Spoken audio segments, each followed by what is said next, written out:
Hi everyone, Elsie Jensen here. Today we are going to make a stagey sweet potato tortellini soup with some smoky chipotle roast beef melts. So let's start up with our soup. I am going to put a teensy bit of olive oil in here because we're going to use a little bit of bacon in our soup as well.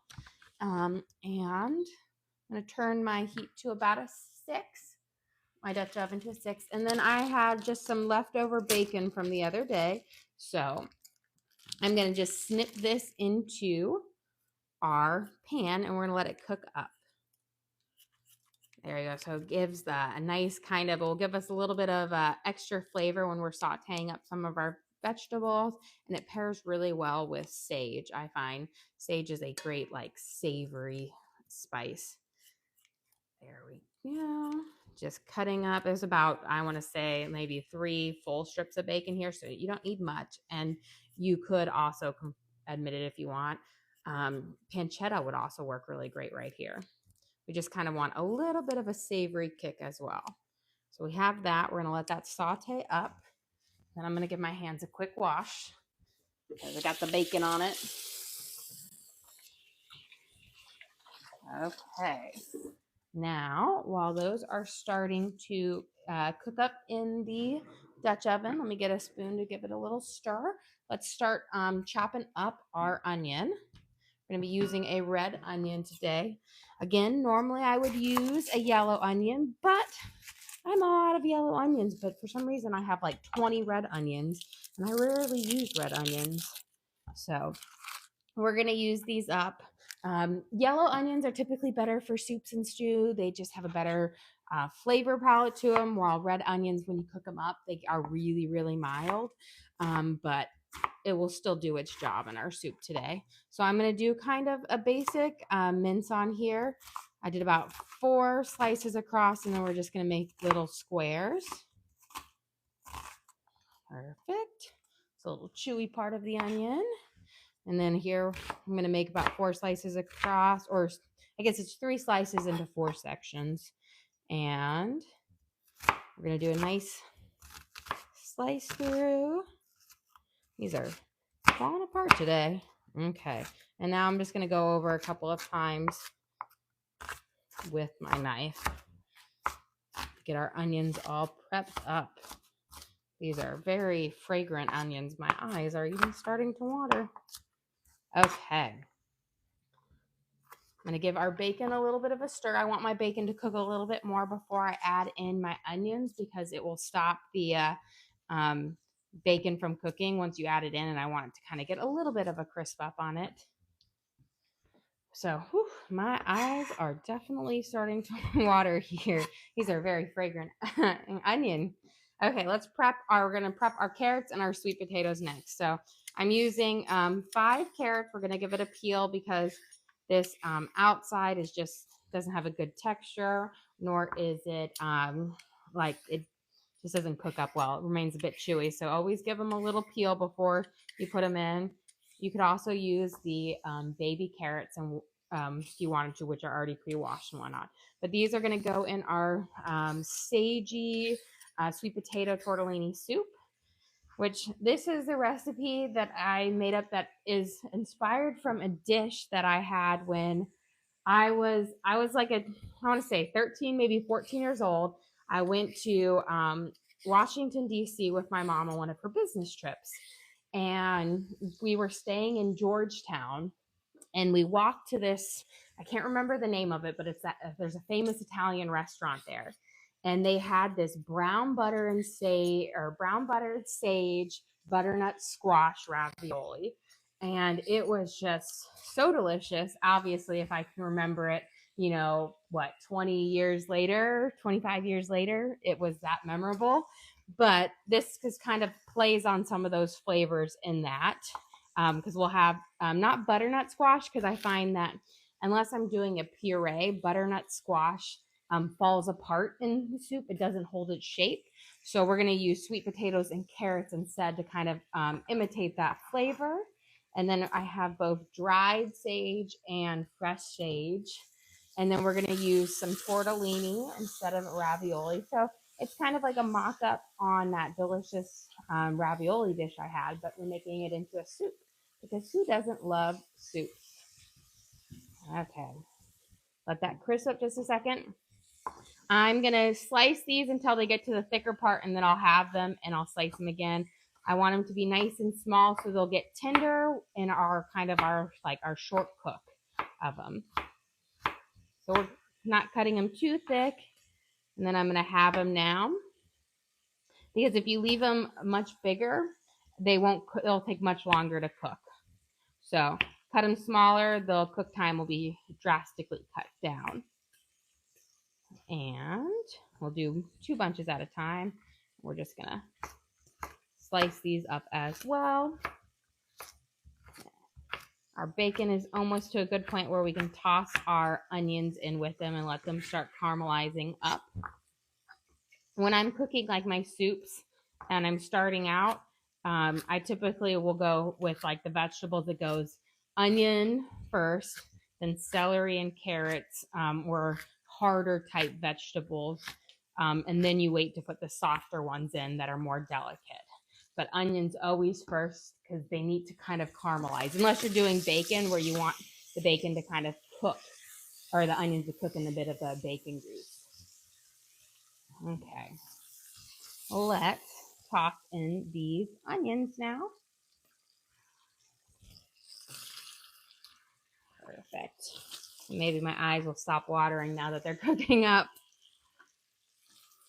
But the reasons why you do onions first is because you kind of need the direct heat on the onions to get the caramelization and the nice browning. And once you start adding in other ingredients, that goes away and the sweetness doesn't come out quite as well. And that's what you want to bring out, because that's just where the onions have their really lovely flavor. Okay, I'm just breaking up any onion pieces that are stuck together. Okay. We're going to let those saute. I'm going to move my carrots over, and then let's do our sweet potato. Now, you can use a peeler to do your sweet potato, but I find it's much more efficient and easier to try to do it with a knife. So once you get comfortable with it, then you just kind of cut off the side, and then you just kind of let your knife go down around your sweet potato. Because sweet potatoes are really awkward and they just don't peel well with a peeler. Not quite like a potato. And I find that I can peel sweet potatoes so much faster, and you don't really lose that much of it doing it this way, but it peels much nicer. Same with butternut squash, any of those thicker root vegetables. I just do it with my big chef knife and it works a lot better. Okay, we're going to cube this into kind of smaller sections. So I'll cut it first in half, and then we're going to cut it in half. Well, we'll cut it into fourths. So 1, 2, 3 into fourths. Now, sweet potatoes will cook down pretty quickly, so they cook faster than a potato. So you just always keep that in mind. We'll put our carrots in before we put our sweet potatoes in, because they will cook down a bit faster. And then we're going to just cube these into slightly smaller pieces. So just having a cube about that big. The onions and the bacon, of course, smell wonderful together. Get these guys cubed up for our soup. Let's give it a little stir. Perfect. And then make sure, since we have the bacon in there, you just want to make sure that bacon doesn't stick to the bottom of your pan. So always kind of scrape around when you're stirring it, because you don't want anything to have a burnt taste. There we go. Let's move our sweet potatoes over here and finish up chopping them up for our stew. Perfect. Think of like when you're making like homemade hash browns or the skillet potatoes. You want them small like that so they cook up nice and evenly. And same thing, you want them small so they'll get nice and tender in our stew.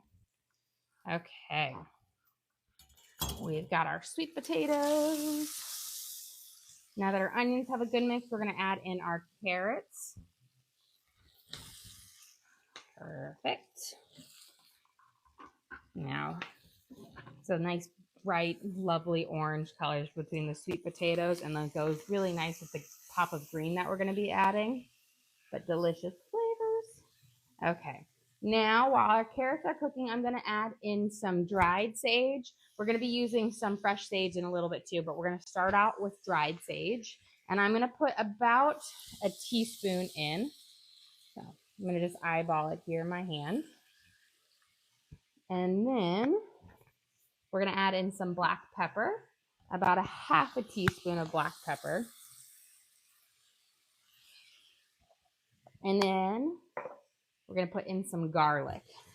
I'm going to get these seasonings. I like to cook them in before I get too much in so that the heat can really get to them and bring out the flavor, and also expose them to a little bit of the fat from the oil and the bacon, because that really helps bring out the flavors of the spices. So I added in about a teaspoon of minced garlic, which is about 2 to 3 fresh cloves. And then I'm going to give it a nice stir and make sure our pepper and our sage is really coating our carrots well. Ah, one jump ship. Beautiful. Okay. Now let's pop in our sweet potatoes.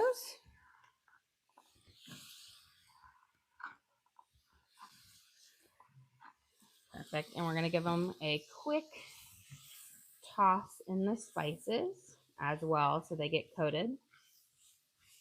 Want all of them to kind of soak up as much flavor for our sagey, like tortellini soup, because it's once you add the broth in, it kind of stops bringing out the spices, like the dry spices. So with the fresh spices, the broth will still continue it, but when it's dried, you want to really heat them up first.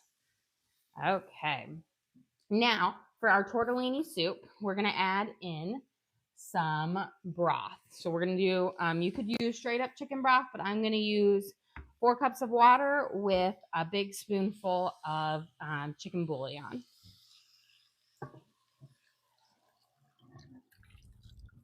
There we go. And then I'm going to stir around and making sure I scrape the bottom of my Dutch oven to bring up any of those spices that are stuck down there, because we really want them to flavor our broth. Give it a nice stir. And then let me get a spoonful or spoon so we can put in a nice heaping spoonful of chicken bouillon, and we're going to let that simmer. Once it comes to a boil, then we'll add in our tortellini, our spinach, and our fresh herbs, but we want that to cook a little bit because tortellini only needs a few minutes before it's ready, and same with spinach. It will wilt really fast. So those are things that we're going to add towards the end. So let's add a nice big spoonful of chicken bouillon, and this is where most of the saltiness of our soup is going to come from. I'll only add extra salt if it needs it after I taste it, once it's kind of simmered together for a little bit. Get it off my spoon, and then we're going to start prepping our melts while this comes to a boil. Okay, over here we're going to use up the meager scraps of our sourdough. Luckily tonight we are popping in 2 more loaves, and I made sure to keep them in my fridge inside because I wasn't going to repeat them getting partially frozen again. So we've got some of our Guinness beer one. So I'm going to try to get enough for a sandwich out of this one, which I think we should be good. Look at that. Getting one good sandwich out of that. And hopefully we can get a nice sandwich out of these little ones at the end. This is both our basic sourdough, but you see how even the little nubs can make a sandwich. Okay, we've got enough to make a sandwich.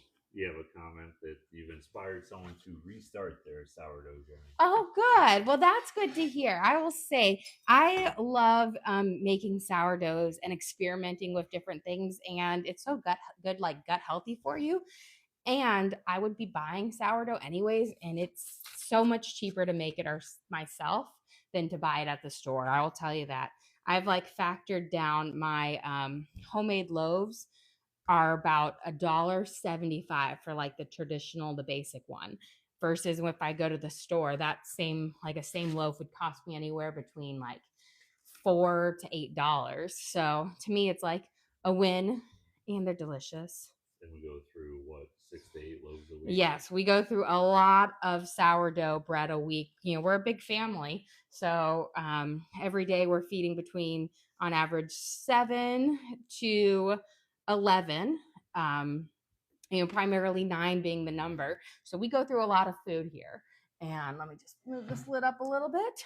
So anything to save money is always good, and you can't beat it. Like, it's so much better. You don't have that chemically taste that sometimes happens in the grocery stores and whatnot.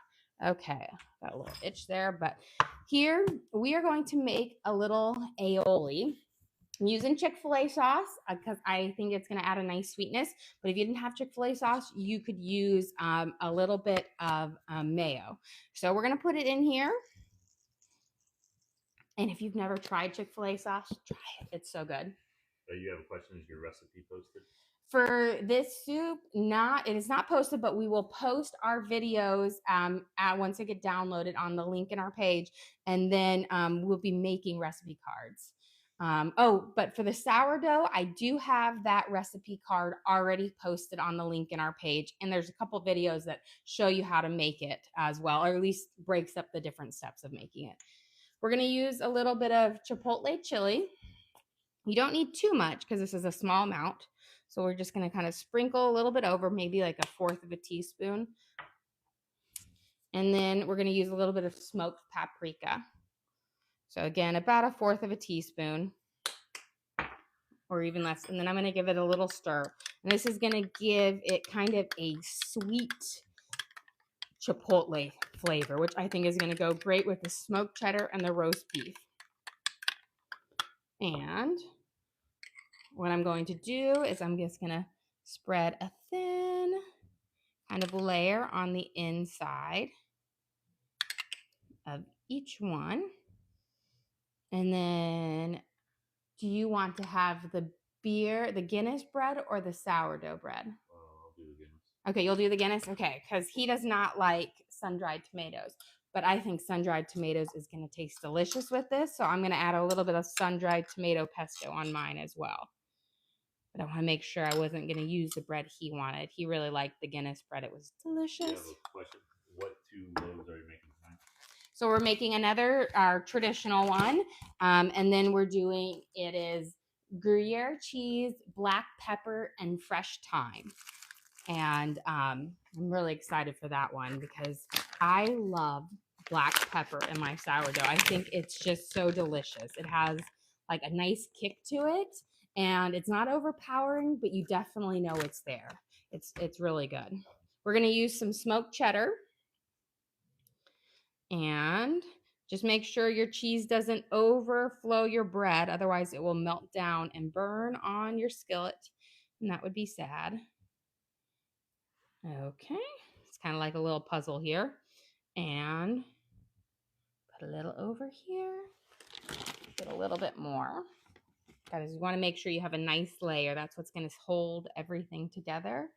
Our soup over here has a lovely boil on it. So I'm just going to turn it down just a little because we are cooking it in a Dutch oven. And Dutch ovens, since they're made out of cast iron, really retain the heat. So it will still cook at a vigorous boil, even if you drop it down by 50% temp. Okay, let's do our roast beef on it. Now, you don't want to overload your sandwich or the cheese won't melt. So just a nice kind of thin layer so that everything can make a nice gooey cheese, pull on it. So bring this across. Okay. And let's do another layer of our cheese. And then we'll do another layer of our little kind of chipotle Chick-fil-A sauce. If you've never had Chick-fil-A sauce, I want to say it's almost like a remoulade, kind of like a mixture between mayo and ketchup with a bit of sweetness and a little tang. but I am actually a really big fan of it. Never had it until a couple years ago, and now I use it on a lot of my recipes, like sandwiches or whatnot. Okay, let's get our lovely kind of chipotle aioli on here. And do a little bit on this side, plus a little bit of the sun-dried tomato pesto. And I'm going to turn on my skillet to about a 6, and we're going to let these start to kind of heat up and cook. And let's go to our soup now that has got a lovely boil on it. And now I'm going to check the spices, see if we need to add anything else to the broth, knowing that we are going to add a bit more fresh spices, but I'm thinking of salt and pepper wise.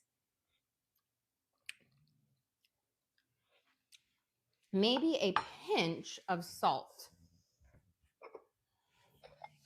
So not much, but I feel like it's a little bit. So we're going to add about a half a teaspoon. It doesn't need much, but I think it needs a bit more. And salt is a great, it's the reason why people love salt so much. It's a flavor enhancer. It really brings out the natural flavors in food, which makes it more delicious. So we definitely want to add some in there. Let's get our fresh sage up, and we're going to mince it, and then we're going to toss it in there because I want it to kind of leach out a little bit more of its flavors into the broth. So we had dry to begin with for our tortellini soup, and now I want to use the fresh. And again, this soup is like the inspiration from this pasta dish I had back when I was like 13 or 14 years old. And what they made was a lovely brown butter and sage sauce where, they had browned the butter and they had crisped up fresh sage. And it was so delicious over the butternut squash ravioli. And so we've got our fresh sage here, and we're using sweet potatoes and carrots instead of butternut squash, because butternut squash just doesn't hold its form well in a soup. Now, if I were to make like a lovely like butternut squash bisque with some crispy sage on the top, that would also be really delicious. But this is just a nice little take on it. I'm going to do a really fine kind of mince up, because sage is one of those spices. If you've never felt fresh sage before, it has a little bit of a fuzz on it.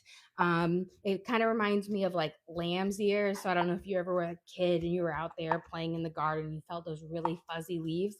Well, sage feels a lot like that. It has a bit of a fuzz. So I want to mince it up really, really nicely. And then we're going to add this make our broth into the soup to let it bring out its natural flavors. We'll give it a nice stir.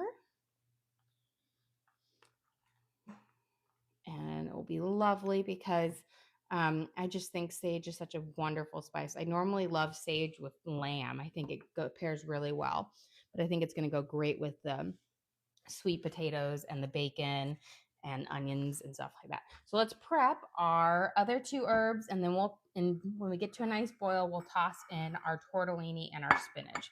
So let's prep our green onions and our parsley. So I'm going to just cut off the tips of these because they get a little bit chewy. They start to kind of dehydrate once they're out of water, and they just don't have a good texture anymore. And then we're going to just chop them up fairly small. And this is going to give you just a really nice, bright, oniony flavor to your soup. I like to add it at the very end so it doesn't dull out too much. There we go. Just nice, and like, you don't want it too big because you don't want a big, like, chewy piece of onion. You want it to make sure you cut it pretty thin.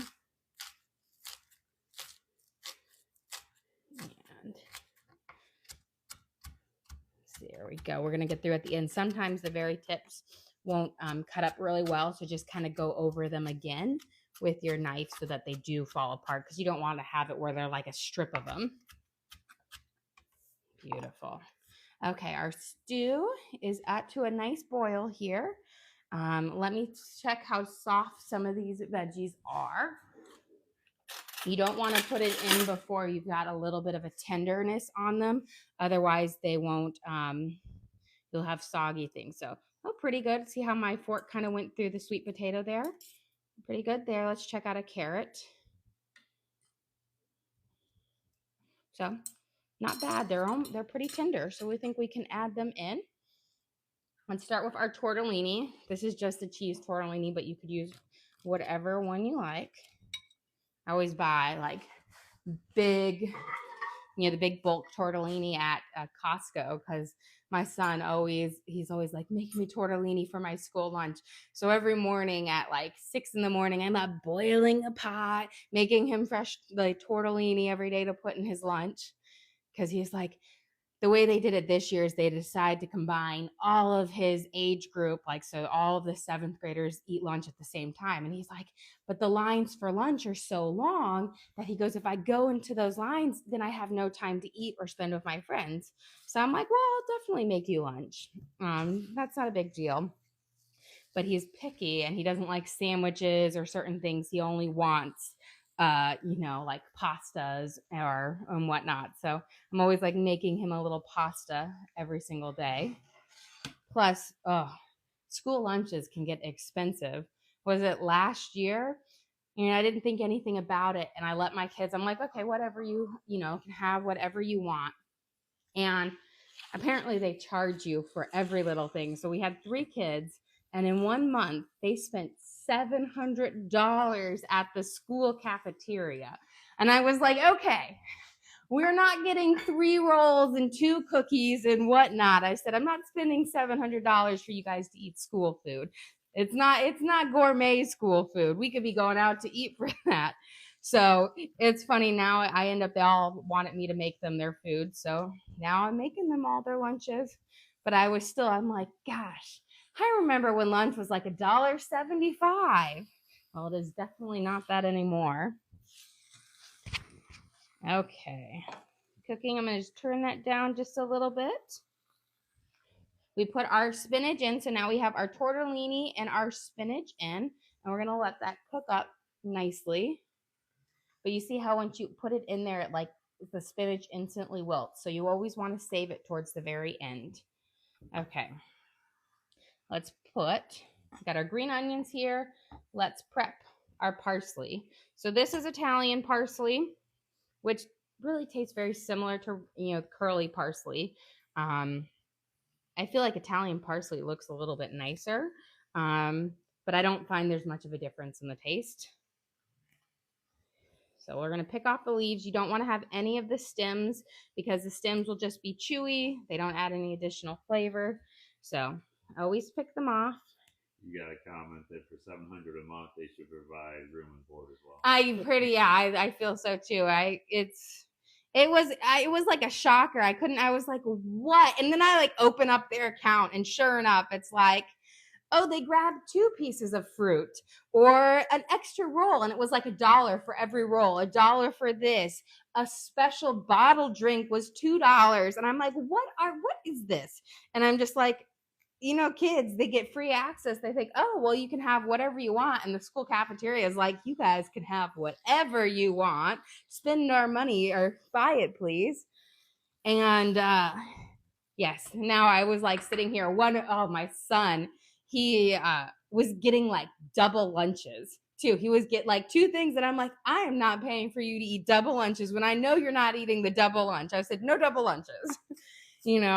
It's funny that the kids go through and you're sitting there and I'm like, my youngest one, my 9-year-old, was the only one who had normal charges. There was a couple extra, but my 2 older one, they were snack, cookie, every little thing. And I'm like, I make that stuff at home. We're not spending money on that. Well, in all fairness, our son is 5'11", yes. So. He is a giant. He is 13 years old. He's taller than me. I'm a little over 5'9", and he is just, it's so funny when you see him next to his same age classmates at school, and he's and he hasn't even had puberty hit him yet. So he's this tall before puberty has hit him, and there's a foot plus difference between height in some of them. It's given him a real advantage during basketball because he is taller than everybody else. I think last time we went to the doctors, he was on the 99.6 6th percentile for the height, like being taller than 99.6% of people his age. So he's really tall, and he definitely eats like a grown man. I will say, they always said teenage boys can eat you out of the house, and it is true. It surprises me how much he's in. He's like, I'm always hungry, and I'm like, banana, yogurt, something else. Do you have a question? Is Dad tall? He's 6'1", so yes, he's tall, but I think he's going to be even taller. Both sides of our family. So I'm 5'9", he's 6'1", but I have an uncle that's 6'8", and then lots of brothers who are 6'3", 6'4", and then same thing on my husband's side. He has uncles that are 6'4". So there's a lot of tall. We're both Scandinavian, so I think it's our tall Viking heritage for it. Okay, we're going to add a little bit of cream to our soup to give it kind of just a smooth little thing. It's about, I want to say 1/4 of a cup, not too much, but it really like smooths out the broth and kind of gives you that like, kind of that pasta feeling in the soup, a really rich and decadent feeling without going overboard. And now we're going to add in our minced green onions for that really nice pop of freshness. And then I'm going to put in almost all of our parsley. I'll save a little bit for a garnish on the top. We're going to give it a nice stir. You see, it's just such a lovely looking soup. It's so good. And it just reminds me of that pasta. And I think they still have it on the menu there. It's been a while, but every time I've gone to, it's been a while since I've been to DC, but they have it. But here our roast beef melts with the chipotle aioli are done. So I'm going to turn off my heat, and we are going to serve up lunch. Let me get our plate and my cauldron. Okay, let's get our beautiful. This one's very melty. Look at that, delicious. And so that was our roast beef smoked cheddar with a garlic or a chipotle aioli. And now let's grab our delicious sagey sweet potato and tortellini soup. And beautiful. And then we'll top it again with a little bit of cheese or of parsley. And if you had cheese, you could probably throw on some fresh Parmesan cheese and it would be delicious. But again, this is our beautiful sweet potato and sage tortellini soup with our roast beef smoked cheddar and a chipotle aioli. Well, guys, thank you so much for joining us today. Don't forget to like and subscribe. We try to do live cooking shows every single day, kind of show you what we're cooking for our family, for ourselves.